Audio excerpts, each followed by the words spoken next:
जाली हो साली। ऐसे कहे कहतनी जी कैसे कही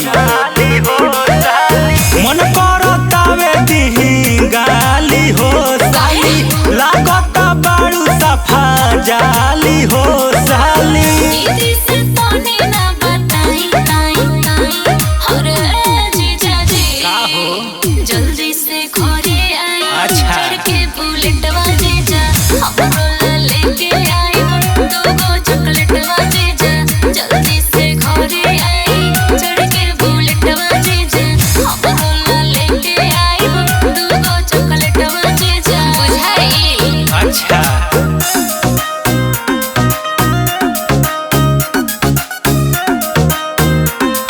Music by Raj Babu।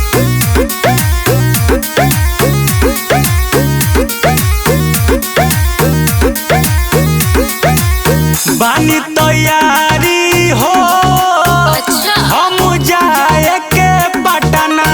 कहबू तो साली हो काजी भेजवाई दे हम है तना। ऐसन बात बा का हाँ सुनी सुनावा कॉलेज के छुट्टी हम कइले बानी। हाँ। सखी के अपना बोलैले बानी। अच्छा। मन बावे आज तो घुमा दे हरे जीजा जी का हो जल्दी से घरे आई। चढ़ के बुलेटवा जीजा हमरो ले आई। दो चॉकलेटवा जीजा जल्दी से घरे आई। चढ़ के बुलेटवा जीजा हमरो ले आई। दो चॉकलेटवा जीजा बुझाई। हाँ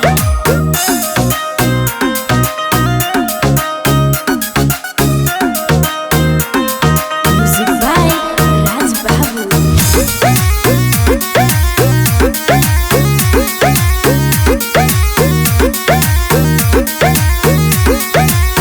दीदी तोहार साली हो काजी चाभी रखेली छुपाई।